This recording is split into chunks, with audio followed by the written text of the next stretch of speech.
सबको नमस्ते। आज हम लोग का डिसोल्यूशन का सेकंड डे है। सबका एग्जाम चल रहा है और सब दुर्गा पूजा अरे विश्वकर्मा पूजा मना रहे हैं। पिछले दिन हम लोग रूल पढ़े थे और रूल में डिसोल्यूशन ऑफ फर्म क्या होता है, डिसोल्यूशन ऑफ पार्टनरशिप क्या होता है, इस पे चर्चा हुई थी। दोनों में डिफरेंस क्या है ये बात किए थे। फिर हमने अकाउंटिंग प्रोसीजर शुरू किया था। तो अकाउंटिंग प्रोसीजर में हम लोग कहते हैं कि 4 अकाउंट हम लोगों को बनाना पड़ता है। तो पहले पहले रियलाइजेशन अकाउंट पे चर्चा हुआ था।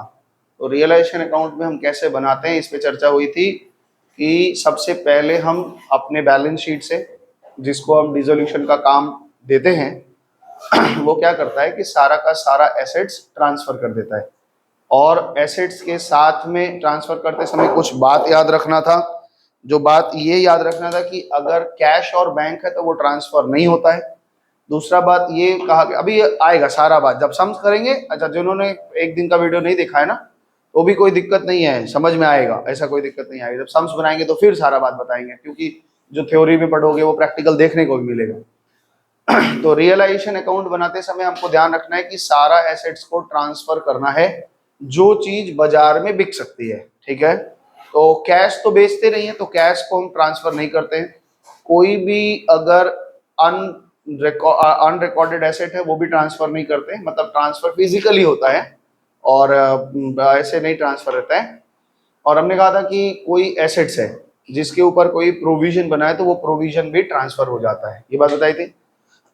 फिर सारा लाइबिलिटी ट्रांसफर करवाया था और सारा एसेट और लाइबिलिटी ट्रांसफर करने के बाद, सारा एसेट और लाइबिलिटी ट्रांसफर करने के बाद फिर वो क्लॉजेस बताते हैं कि कौन सा एसेट कितने में बिका, लाइबिलिटी कितने में बिका। और हमने डिसोल्यूशन का यही मतलब समझा था कि सारा एसेट्स बेच करके सारी लाइबिलिटी पे ऑफ करो, पार्टनर लोगों का लोन पे ऑफ करो और उनका कैपिटल पे ऑफ करो।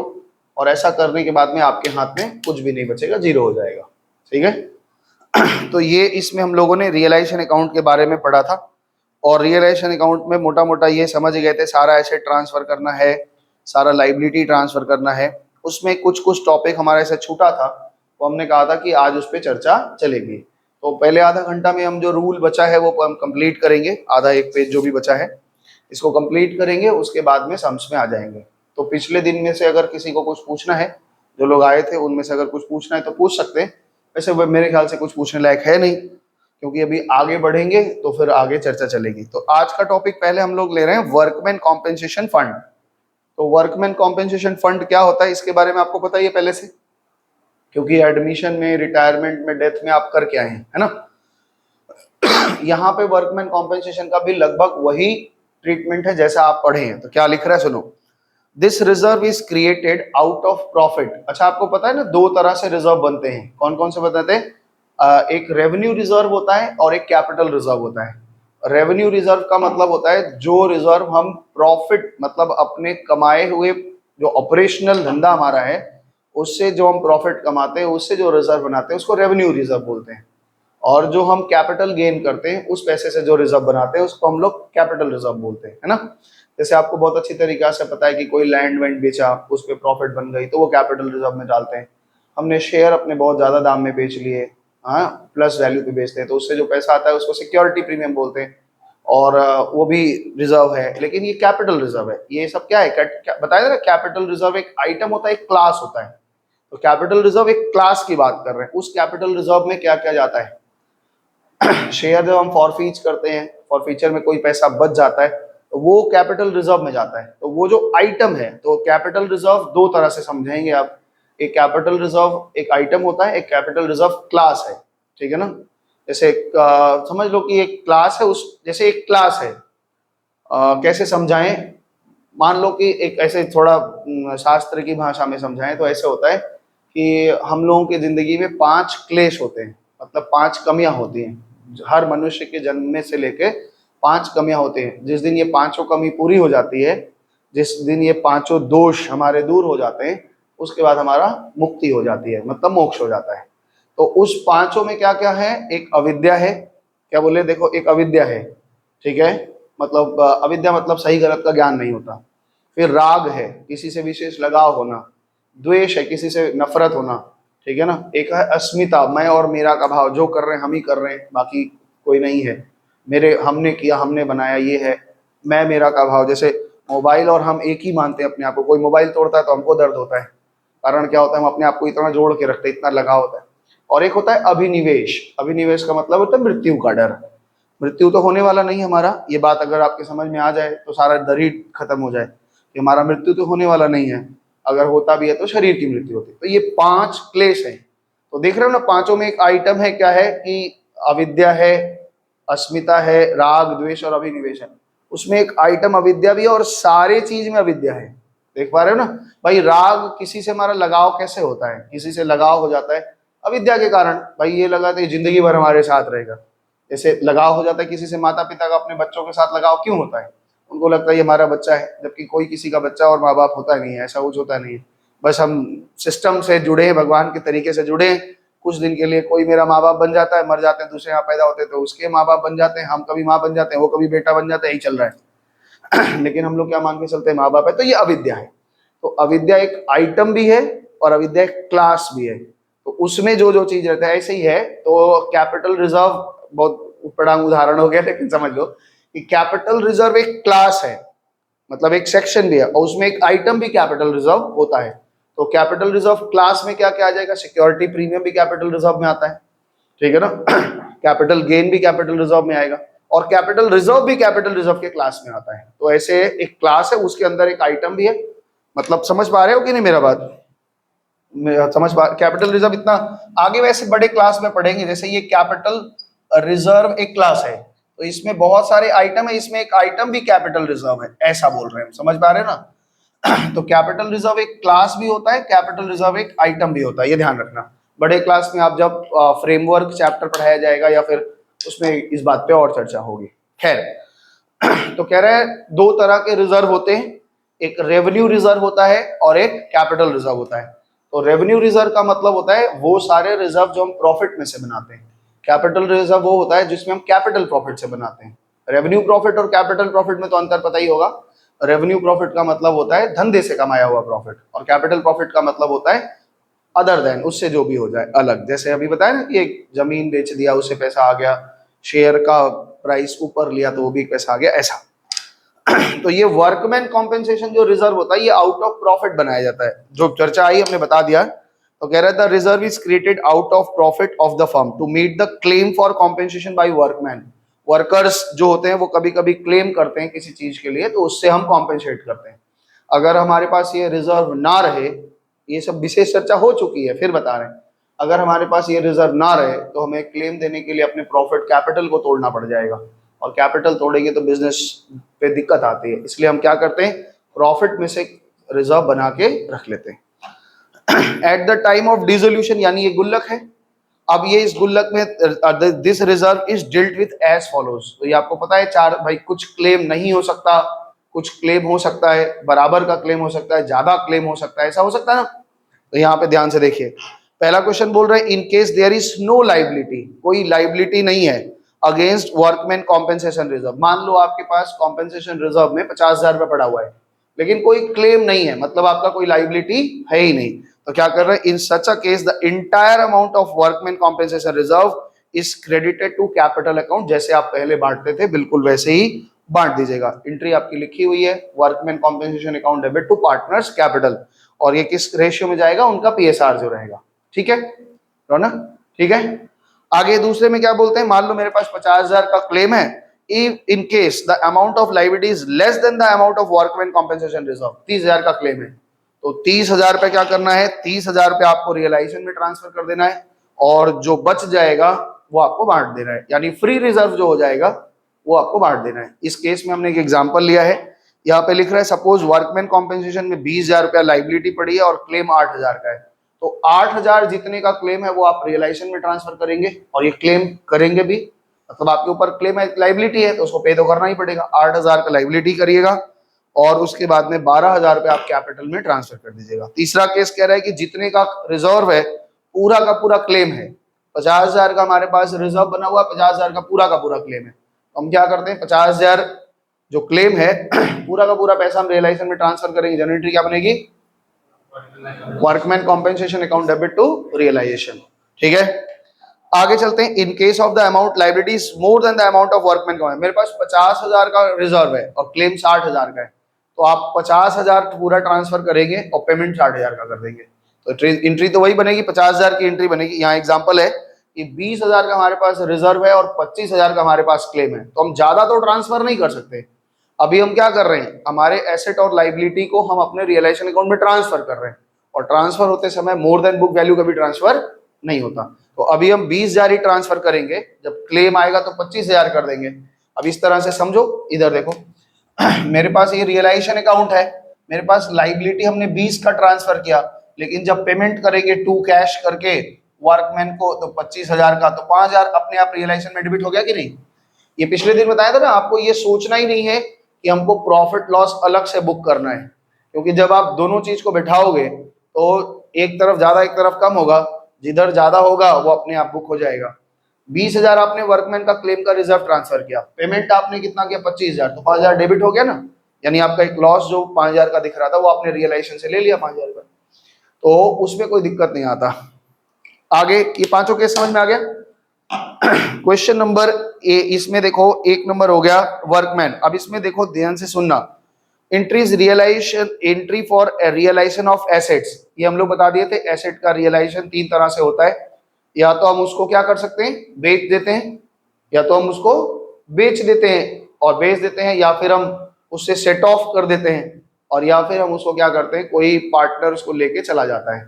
तो तीन काम हो सकता है। When assets are sold for cash, cash और bank account debit to realisation, जब हम एसेट्स को ट्रांसफर कर दिए, ध्यान से सुनना, जब हम ट्रांसफर कर दिए तो अब उस एसेट्स को एसेट्स के नाम से नहीं जानते, किस नाम से जानेंगे, रियलाइजेशन नाम से।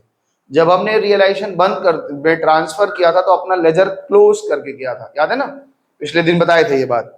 और यहाँ पे when assets is taken over by the partner, अगर कोई एसेट टेकन ओवर कर देता है तो पार्टनर के कैपिटल से उतना पैसा काट लेते हैं। हम लोगों ने जब एडमिशन पढ़ा था, रिटायरमेंट पढ़ा था, उसमें केवल एक सवाल में ऐसा आया था कि एक इन्वेस्टमेंट था, उसको पार्टनर लेके चला गया था अलग वैल्यू पे, याद है ना, बार बार नहीं आया, एक बार आया था।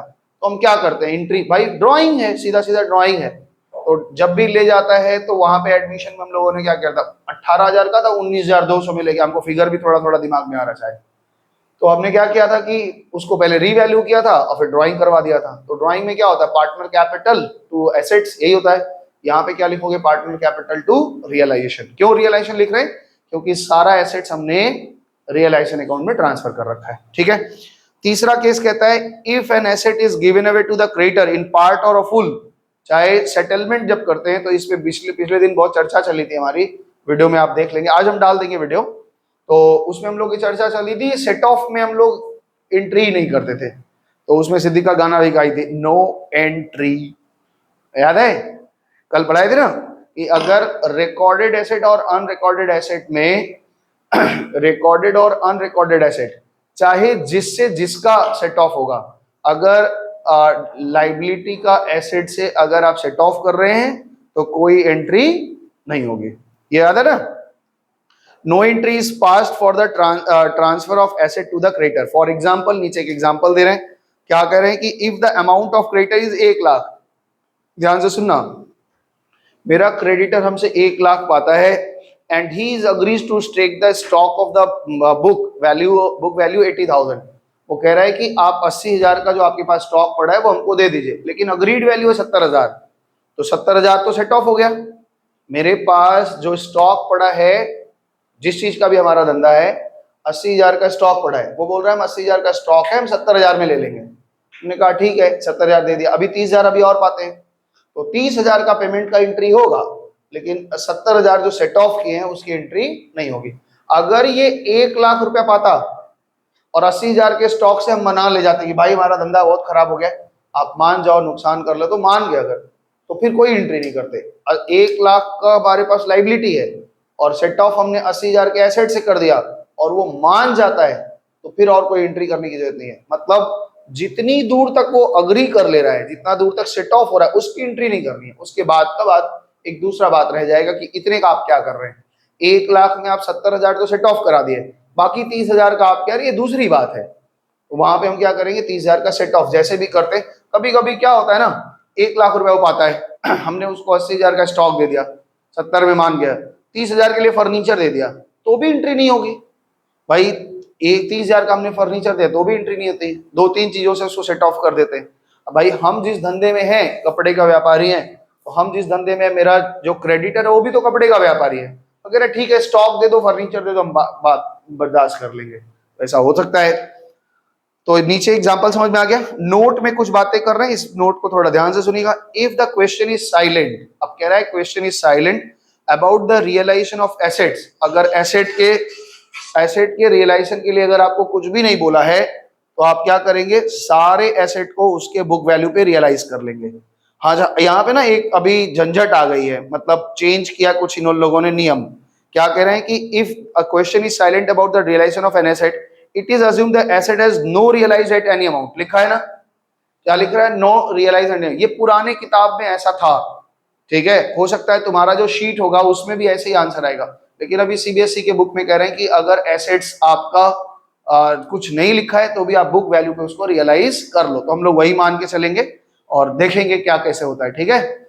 और अगर इनटेंजिबल एसेट है, जैसे गुडविल वगैरह बोल दिया, पेटेंट वगैरह बोल दिया, उसके बारे में नहीं बोलता है तो उसको हम जीरो रियलाइज वैल्यू मानते हैं। तो ये नोट अभी दिमाग में रख के नहीं चलना, क्योंकि अगर कोई एसेट के बारे में कुछ नहीं बोला तो हम उसको रियलाइज करेंगे बुक वैल्यू पे, ठीक है। इनटेंजिबल रहेगा तो वहां पे हम चेंज, नया बुक जो सीबीएसई वालों का आया होगा ना, हम दिखा देंगे वो चीज, अभी थोड़ा चेंज आया है। चलो देखते हैं, फिर ये बहुत बड़ा झंझट नहीं है, हम आगे। Entries payment of outside liability, liability में भी तीन बातें होती हैं, ये बता दिए थे पिछले दिन। या तो हम उनको कैश में पेमेंट कर सकते हैं, या फिर उनको हम कोई एसेट दे सकते हैं, या फिर वो कोई क्या कर सकते हैं, कोई क्या कर सकते हैं, कोई पार्टनर बोले कि हमको दे दो लाइबिलिटी तो हम दे देते हैं। जब हम एसेट्स उसको देते हैं तो उसके कैपिटल से पैसा काट लेते हैं, है ना। और जब कोई लाइबिलिटी देंगे तो उसके कैपिटल में पैसा डाल देंगे। जनरेटरी, मान लो क्रेडिटर को एक पार्टनर बोलता है, क्रेडिटर का चिंता मत करिए, मेरे घर के बगल रहता है, हम जानते हैं, आप हम दे देंगे पैसा। तो 50,000 का क्रेडिटर है, हमने कहा ठीक है, जब तुम कह रहे हो दे दोगे तो ठीक है।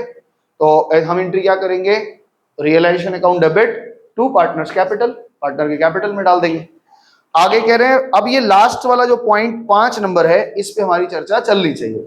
हाँ, यही वाला बात पिछले दिन रुका था, तो इसलिए हमने इस पे चर्चा की थी। सबसे पहले एक बात को समझिए, रियलाइजेशन का जो खर्चा है, ये एसेट को बेचना, लाइबिलिटी को पे ऑफ करना, ये खर्चा आप किसका मानते हैं, पार्टनरों का मानते हैं कि फर्म का मानते हैं?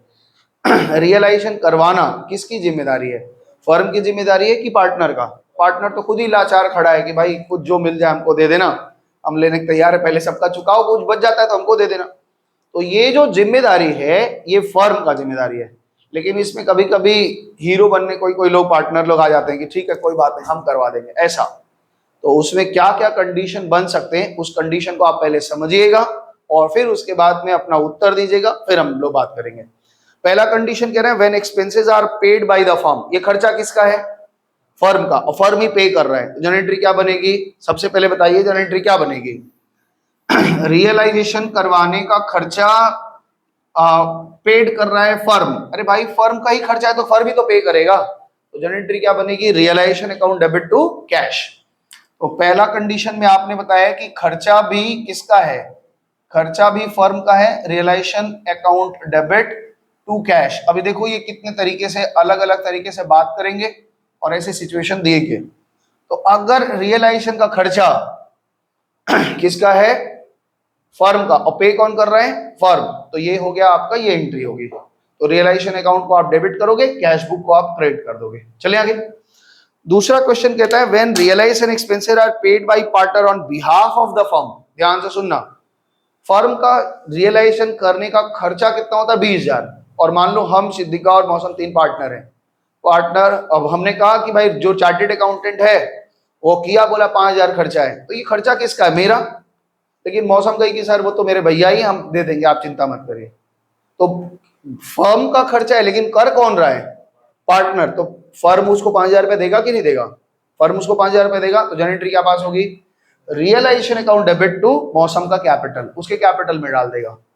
ये आपको बचपन से सिखाया है, क्लास 11 से, कि जिसका खर्चा होता है खर्चा वही रिकॉर्ड करता है।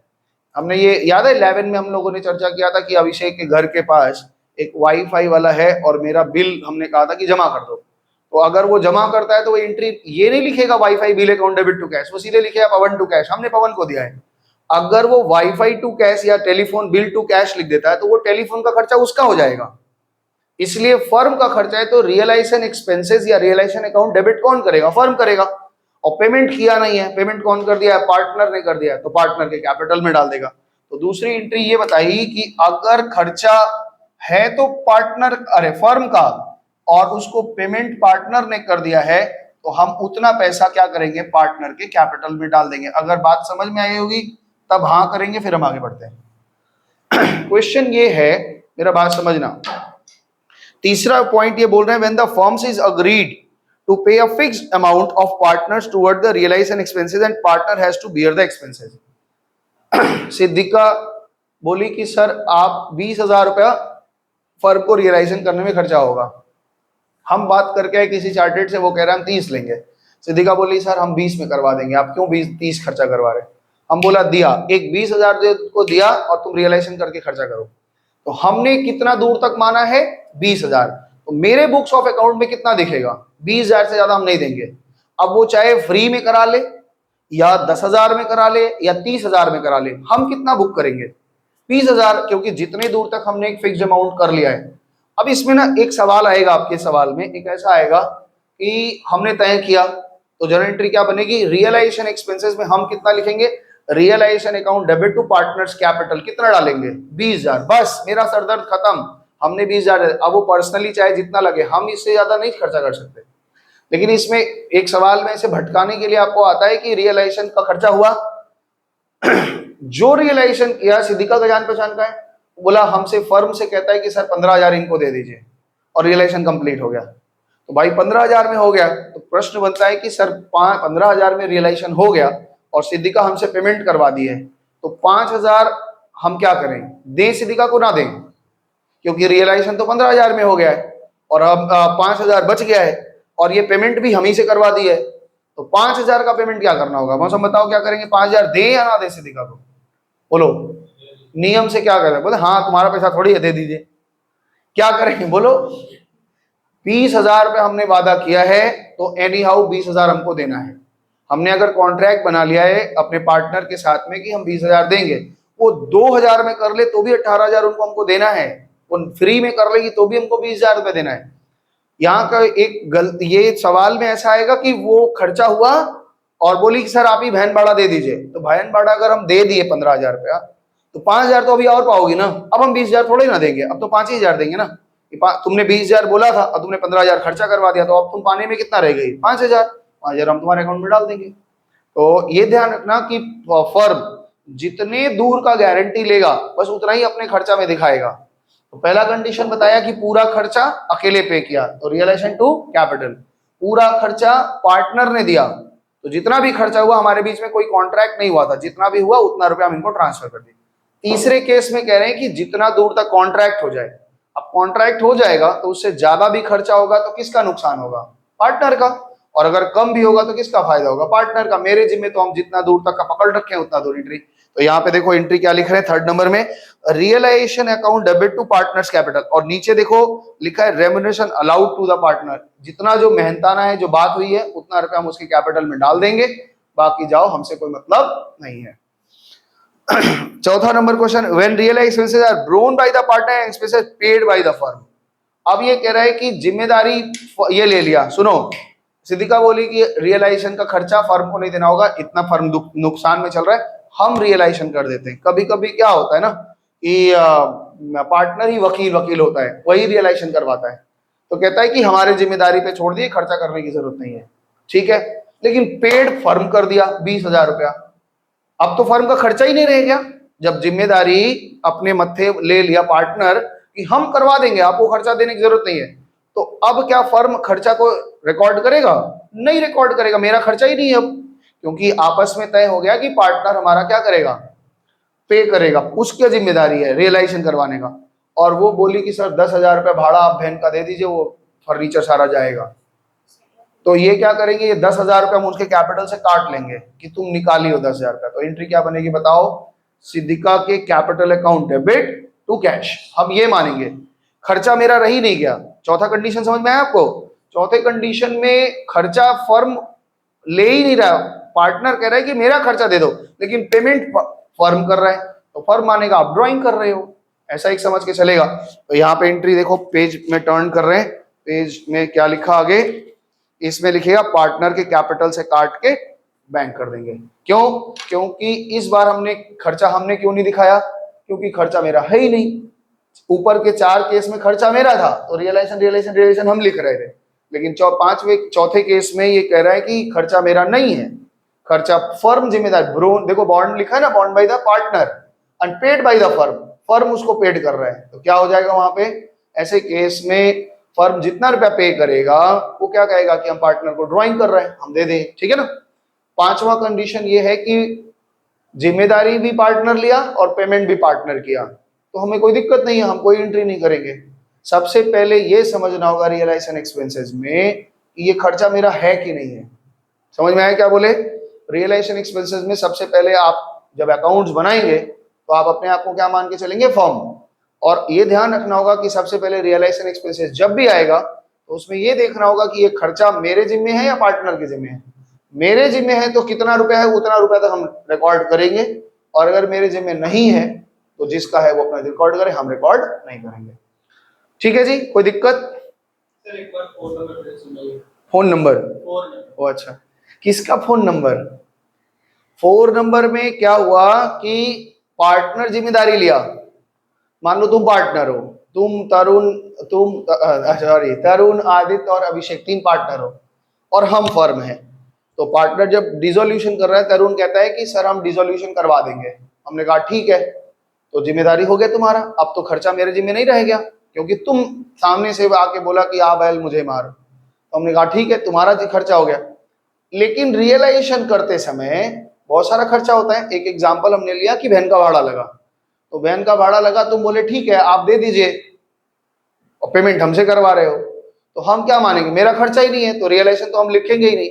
हम क्या मानेंगे, तुम्हारे बिहाफ में खर्चा कर रहे हैं, तो तुम्हारे कैपिटल से हम काट लेंगे, तो हम क्या लिखे, partner capital account debit to cash. मेरा खर्चा नहीं है, वैन का भाड़ा देना मेरा खर्चा नहीं है, तुम कह रहे हो दे दीजिए, तो हम तुम्हारे बिहाफ में लिख रहे हैं, तो हम ये मान रहे हैं कि हम तुमको पेमेंट कर रहे हैं। ये तो बहुत बचपन से आप सीखते हैं कि अगर मेरा खर्चा नहीं है, कोई हमसे करवाता है तो हम उसके नाम पे कैश लिखते हैं, है ना। समझ में आ रहा है बात कि नहीं? कभी कभी क्या होता है, तुम और, अभी पिछले दिन की बात बताओ, हम तुम और तरुण, हम तुम और वो क्या नाम है आदित्य, हम लोग गए तो हम लोग मोमोज खाए, ठीक है ना, तो लाल चटनी में अलग से, और वो जो तेल फेंट के मियोनीज खिलाता है, तेल खिलाता है, लगता है दूध का बना है, इतना फेंट देता है सफेद हो जाता है, मत खाया करो, गंदा चीज है। तो ये लोग अपना, हम बोले पार्टी मेरी तरफ से, और इत्तेफाक से उस दिन हम अपना पर्स ले आना भूल गए थे, तो हाँ नहीं जानबूझ के नहीं, भूल ही गए थे, आप बोल रहे जानबूझ के, तो भाई ये फर्म भूल गया था, ये तीनों पार्टनर लोग, हम लोग चारों लोग खाए, मान लो तीनों लोग खाए, तो हमने तरुण से कहा कि तरुण तुम पेमेंट कर दोगे, हम तुमको दे देंगे भाई, खर्चा मेरे जिम्मेदारी में। तो ये जब एंट्री करेगा तो क्या एंट्री करेगा, लिखिएगा Pawan to cash, momos account debit to cash नहीं करेगा, खर्चा उसका है ही नहीं। बोल रहे सर पार्टी आप दे रहे हैं, हम तो ये मान रहे हैं कि आप हमसे उधार मांग रहे हैं। बिल्कुल यही बात है कि अगर फर्म रियलाइजेशन कर रहा है, खाने पीने से तुरंत समझ में आता है, ऐसे रियलाइजेशन बोलेंगे तो नहीं समझ में आता है। छोला भटूरा बोले तो मजा आ जाता है इसी में। बोल रहा कुलचा खिलाइए। तो अगर किसी का खर्चा हम करते हैं तो हमने क्या करना है, वो मेरा खर्चा नहीं है, तो हम ये मानते हैं कि जिसका खर्चा है, जिसके बिहाफ में हम कर रहे हैं, हम उसको दे रहे हैं। तो फर्म कह रहा है मेरा खर्चा ही नहीं है और आप हमसे पेमेंट करवा रहे हैं, तो हम क्या लिखेंगे, पार्टनर को दे रहे हैं, तो हम एंट्री क्या लिखते हैं, partners capital account debit to cash. समझ में आया? पांचवा केस जो है वो ये है कि जिम्मेदारी भी तरुण का है और पेमेंट भी तरुण का है। फर्म भैया चुपचाप, हमसे कोई मतलब ही नहीं, हम क्यों एंट्री करेंगे। समझ में आया बात? हाथ झाड़ के निकल गए। अब इसके बाद कहता है कि ये सारा काम करने के बाद 6 नंबर पॉइंट में लिख रहा है कि हम सारा पॉइंट करने के बाद रियलाइजेशन अकाउंट को टैली करते हैं। अगर डेबिट साइड ज्यादा आ गया, क्रेडिट साइड कम हो गया तो लॉस हो गया, और अगर क्रेडिट साइड ज्यादा आ गया, डेबिट साइड कम हो गया तो प्रॉफिट हो जाता है। और जो भी प्रॉफिट या लॉस आएगा इसको पार्टनर लेते हैं, और यहाँ दोनों केस हमने लिखा है ना, realisation to partners capital profit का केस लिखा है, और नीचे लिखा है पार्टनर्स कैपिटल टू रियलाइजेशन, ये लॉस का केस लिखा है। ओके, समझ में आ गया? फॉर्मेट ऑफ रियलाइजेशन अकाउंट लिखा हुआ है नीचे, इससे आपको कोई लेना देना नहीं है। हमने ऐसे ही बैठा दिया है, जब सवाल करेंगे तो ये सारा चीज वहां दिखेगा, अभी इग्नोर करिए। नीचे हमने दिखा है, पिछले दिन बताया था कि रियलाइजेशन अकाउंट और रीवैल्यूएशन अकाउंट, बार बार बोल रहा था तरुण, उसके पता नहीं क्यों दिमाग में आ रहा था। तो रीवैल्यूएशन और रियलाइजेशन में क्या अंतर है, तो अचानक से रात को हमको सपना आया, हमने उसको जोड़ दिया है कि देख लेना क्या अंतर है।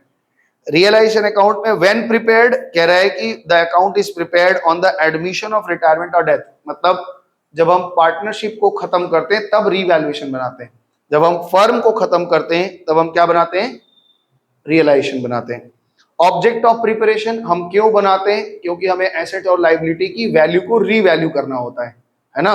और यहाँ पे क्यों बनाते हैं, यहाँ पे इसलिए बनाते हैं ताकि हम सारा एसेट को बेच के लाइबिलिटी को पे ऑफ करें, उससे जो प्रॉफिट लॉस निकले उसको हम करेंगे।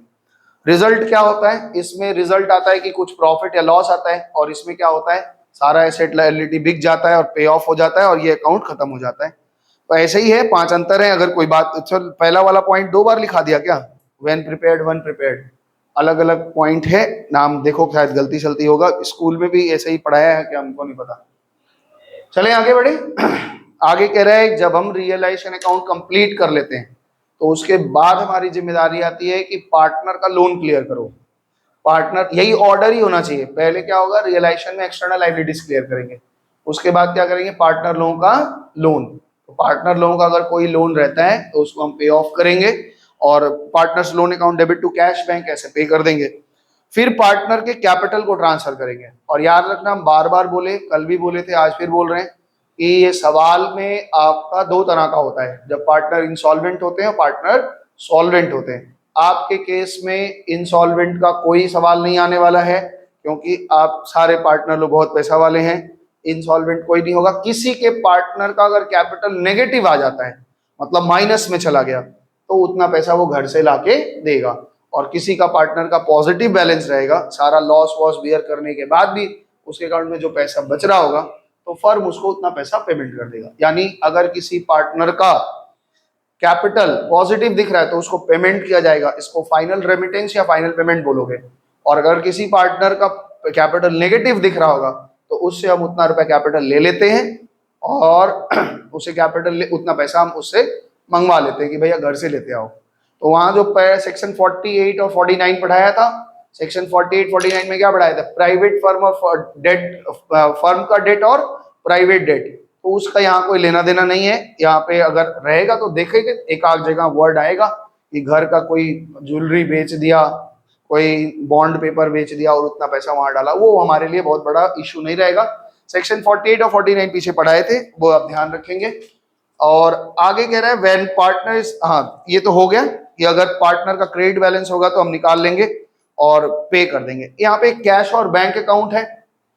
शुरुआत में हमारे पास कैश बुक में एक बैलेंस था, शुरू में कैश का बैलेंस होता है, उससे हम कैश बुक बनाते हैं। जितना एसेट्स बेच के कैश आएगा वो कैश बुक डेबिट होगा, जितना पेमेंट करेंगे क्रेडिट होगा।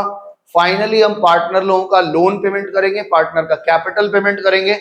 आप देखेंगे कि कैश बुक में 0, कुछ नहीं। तो कैश बुक आपका टैली कर गया, इसका सीधा सीधा मतलब है कि आपने जो बनाया है वो सब कुछ एकदम ठीक बना है। तो यहाँ पे कैश बुक में आपका टैली कर जाएगा। देखो अब वही बात यहाँ लिख रहे हैं क्या लिख रहे हैं, ओपनिंग बैलेंस में कैश और बैंक रहता है, वो हम लोग सीधा ट्रांसफर करते हैं debit side of the payment. यहाँ पे क्रेडिट, अगर डेबिट बैलेंस है तो डेबिट में, ओवरड्राफ्ट बैलेंस है तो नेगेटिव में। याद रखना, बैंक में अगर ओडी बैलेंस चल रहा है तो इसको लोन मत मान लेना। बैंक में अगर ओडी बैलेंस चल रहा है मतलब बैंक नेगेटिव है, लोन मत मान लेना कि लाइबिलिटी है। लाइबिलिटी हम लोन को मानेंगे, बैंक ओवरड्राफ्ट को लोन नहीं मान लेना। This account must be opened and close last at the total both of the side this account must be equal. In this way accounts help in the verification of arithmetic accuracy of the accounts. और इस तरह से हमें पता चल जाता है कि हमने जो जो अकाउंट बनाए थे वो सारा का सारा ठीक बना है या नहीं। अब यहाँ कुछ लंबा चौड़ा नोट लिखा है, इस बात को हम थोड़ा थोड़ा पढ़ते हैं, आराम से आप सुनिए और नियम खत्म होने वाला है आपका। If cash balance and bank balance both are given in the balance sheet, अगर कैश बैलेंस बैंक बैलेंस दोनों लिया है तो हम एक कैश और एक बैंक दो नहीं बनाते, बैंक ही बनाएंगे और उसमें कैश का बैलेंस को ट्रांसफर कर लेंगे। मतलब दो नहीं बनाएंगे, दोनों कैश, चाहे कैश बुक बनाओगे तो कैश का बैंक में ले लो, बैंक का कैश में। ओनली वन अकाउंट, इधर कैश अकाउंट और अ बैंक अकाउंट, जो भी आप बनाना चाहते हैं, दो तो अलग अलग लेके नहीं चलना है। दोनों को एक ही जगह, कैश में 30,000 है, बैंक में 40,000 है, तो चाहे आप कैश बना लो चाहे बैंक बना लो, दोनों अमाउंट एक जगह आ जाएगा। कैसे बनेगा वो वहां पे देखेंगे। बोलता है prepared, if cash is prepared, अगर कैश बनाते हो तो ओपनिंग बैलेंस लिख के बैंक का ट्रांसफर ले लो उसमें, और अगर बैंक बनाते हो तो बैंक का ओपनिंग बैलेंस लेके कैश का ट्रांसफर ले लो उसमें। ठीक है, समझी मौसम? काहे दुखी हो? बोल रहे बहुत कठिन लग रहा है चैप्टर, है ना? चैप्टर कठिन नहीं, चैप्टर बहुत आसान है। एक बार रूल पढ़ लिया ना, अब सवाल में आएंगे तो बहुत इजी लगेगा। सुनो, loan taken from the partner will B pass through the cash और पास्ड थ्रू कैश और बैंक। जो पार्टनर से हमने लोन लिया है उसको जब पे ऑफ करेंगे तो कैश में देंगे या चेक बना देंगे। अगर कैश बना के रखे हो तो कैश से पेमेंट करना, चेक बैंक बना रखे हो तो चेक से पेमेंट कर देना, ऐसा करना। Loan given to a partner will be transfer to the debit of the loan. अच्छा, मान लो किसी पार्टनर ने लोन ले रखा है तो हम उतना पैसा उनके कैपिटल में से काट लेंगे। लोन हमेशा पार्टनर ही नहीं देता है। किसी पार्टनर की बेटी का शादी पड़ गया, अब मान लो इनके पिताजी हमारे फर्म में एक पार्टनर है, अब इनकी छुटकी का एक छोटी बहन है इसकी इतनी बड़ी सी, उसका बर्थडे आ गया, तो अब वो क्या किए, फर्म में से एक एप्लीकेशन दिए कि हमको एक लोन दे दीजिए, तो हमने 2 लाख रुपए का लोन दे दिया पार्टी मनाने के लिए। तो फर्म से ले रखे हैं ना, तो डिसोल्यूशन में क्या होगा, उनका कैपिटल 10 लाख है, 2 लाख तो हम काट ही लेंगे। तो याद रखना कि अगर फर्म ने कोई लोन दे रखा है तो कैपिटल से वो काट लेगा। इन्वेस्टमेंट फ्लक्चुएशन फंड रहता है, तो इन्वेस्टमेंट फ्लक्चुएशन फंड रहेगा तो आपके पास में क्या रहेगा, इन्वेस्टमेंट रहेगा। इन्वेस्टमेंट आप रियलाइजेशन के डेबिट में ट्रांसफर करोगे और फ्लक्चुएशन फंड कहां ट्रांसफर करोगे, क्रेडिट में ट्रांसफर करोगे। अगर ट्रांसफर तो करेंगे लेकिन फ्लक्चुएशन फंड कोई लाइबिलिटी नहीं होती, इसको पे नहीं करना होता है। प्रोविजन फॉर बैड डेट ये प्रोविजन है, इसको पे नहीं करना होता है। तो but it is not to be paid, it is not actual liability, ये लाइबिलिटी नहीं होती। अगला ऑप्शन दिख रहा है, investment fluctuation fund will be transfer to realisation account only if investment are appearing in the asset side. अगर asset दिख रहा है तो ट्रांसफर करना है, और अगर एसेट नहीं दिख रहा है तो डायरेक्टली आप क्या करोगे, पार्टनर लोग को बांट दोगे, सिंपल है। लास्ट ऑप्शन हमारा चल रहा है कि गुडविल का ट्रीटमेंट करेंगे। तो गुडविल यहाँ एक एसेट की तरह यूज होता है, ध्यान रखना, इनटेंजिबल एसेट है गुडविल। अब ध्यान से सुनो, यहां कह रहा है treatment of goodwill is very easy in case of dissolution of the firm, it may be summarised as under. पहला नंबर, if goodwill is already appear in the balance sheet, अगर बैलेंस शीट में अपीयर हो रहा है तो आप transfer कर दोगे सीधा सीधा, एक एसेट की तरह काम करेंगे इसको। हमारा गुडविल बिकता है, पता है कि नहीं, गुडविल बिकता आता है।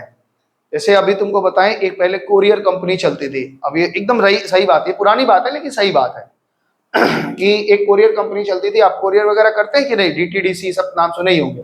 कोरियर जानता है क्या होता है, क्या होता है, बोलो कोरियर क्या होता है। हमको मौसम में हुडी दिलाई है, ठंडी में हम लोग पहनेंगे, बस इनके वाले में केमिस्ट्री लिखा है, मेरे वाले में कुछ नहीं लिखा है, यही बात है। तो कुरियर क्या होता है ये तो पता ही होगा ना, कि नहीं पता है, कुरियर क्या होता है पता है? हाँ, इतना जो घर में आता है सुबह सुबह, बुक करती है धड़ाधड़, घड़ी बुक करी, टी शर्ट बुक करी, मम्मी लोग इतना चिल्लाती, पता नहीं क्या रोज लेके आ जाता है।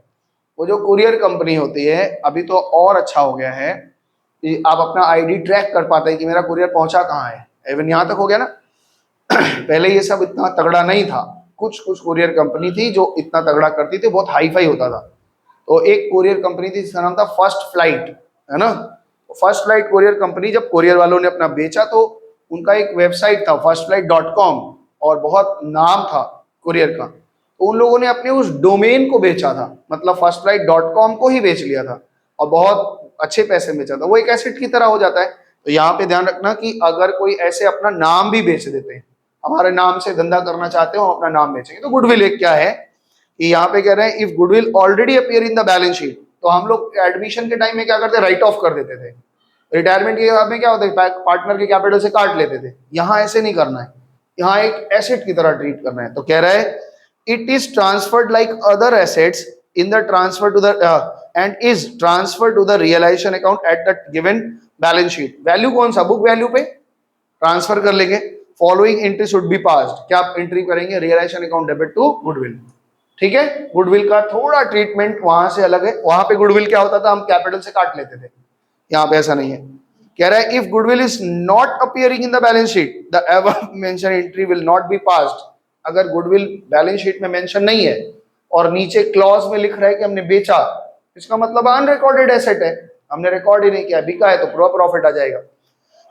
when some amount is realized for goodwill, और अगर हमने रिकॉर्ड नहीं किया है और रिकॉर्ड नहीं करने के बाद में कुछ बिक गया तो जनरेटरी क्या पास करें, cash account debit to realisation. कुछ भी बिकेगा तो आप उसका नाम नहीं लिखना, क्या लिखना है, रियलाइजेशन, याद रखना, क्योंकि वो सारा प्रॉफिट कहां जाएगा, वो सारा प्रॉफिट तो रियलाइजेशन में ही ट्रांसफर करना है। अगर वो गुडविल कोई पार्टनर ले लेता है तो पार्टनर भाई एसेट है, पार्टनर ले लेता है तो जनरेटरी क्या बनेगी, जनरेटरी क्या बनेगा बोलो, पार्टनर्स कैपिटल टू रियलाइजेशन, उसके कैपिटल से काट लेंगे। अब नोट यहाँ पे 4-5 और लिखे हैं, देख सुनो। If the question is silent about the realisation of goodwill, अगर गुडविल का रियलाइजेशन के बारे में कुछ नहीं लिखा है लेकिन गुडविल आपको दिख रहा है, तो it is assume that goodwill has not realised any amount, कोई भी अमाउंट रियलाइज नहीं हुआ है, इनटेंजिबल एसेट है, इसलिए हम मान के चल रहे हैं कि यहाँ पे कुछ भी रियलाइज नहीं हुआ होगा। Bank overdraft is not a transfer to the realisation, bank का अगर ओवरड्राफ्ट बैलेंस है तो इसको आप लाइबिलिटी मत मानना, इसको लाइबिलिटी तो है लेकिन आउटसाइडर लाइबिलिटी जैसे ट्रीट कर रहे थे वैसा ट्रीट नहीं करते, इसको हम क्या मानते हैं, एक bank overdraft negative bank balance है, it is a negative bank balance shown in the credit side of the bank account. Bank loan must be transfer to the realisation, लेकिन अगर बैंक लोन लिखा है तो ये लाइबिलिटी है, ये हमको पे करना पड़ेगा, ठीक है। चौथा number, no compensation is payable to the workman, no compensation is payable to workman, hence the entire amount of workman compensation fund is distributed among the profit sharing ratio। अगर कोई कॉम्पेंसेशन हम नहीं दे रहे हैं तो वर्कमैन कॉम्पेंसेशन में जो पैसा पड़ा हुआ है वो सारा का सारा बांट दिया जाता है, ये हम पता ही है, फिर भी क्यों लिखा है हमको नहीं पता। आगे लिख रहा है पार्टनर्स करंट अकाउंट, अगर कोई करंट अकाउंट में बैलेंस पड़ा हुआ है पार्टनरों का तो उसको हम कैपिटल अकाउंट से एडजस्ट कर देते हैं, मतलब अगर क्या करंट अकाउंट पॉजिटिव है तो उनके करंट अकाउंट में जोड़ देंगे, और अगर करंट अकाउंट नेगेटिव है तो उनके करंट कैपिटल अकाउंट से हम काट लेंगे। ओके, तो इस तरह से हमारा पूरा नियम खत्म और आपको पूरा नियम पता चल गया है। अगर आपको अच्छी तरीके से नियम पता चल गया है तो सवाल आराम से बनेगा, आप मेरे को हेल्प करिएगा, जितना आपको आता है उतना हमको आता है, बस आप बोलेंगे हम लिखेंगे। तो इसमें अगर कुछ पूछना पाछना है, कोई दिमाग में आ रहा है बात पूछने का तो पूछ लीजिए, नहीं तो ये स्लाइड खत्म करके अब हम लोग प्रैक्टिकल सवाल में आ जाएंगे। आप बताइए अगर इसमें से कुछ पूछना है तो बताओ, पूछना है रौनक, रीवैल्यूएशन क्यों बनाते हैं, चलो ठीक है, और ठीक है इसको अब यहीं पे बंद करते हैं, फिर अगले शीट में हम लोग मिलेंगे, तब तक के लिए बाय बाय।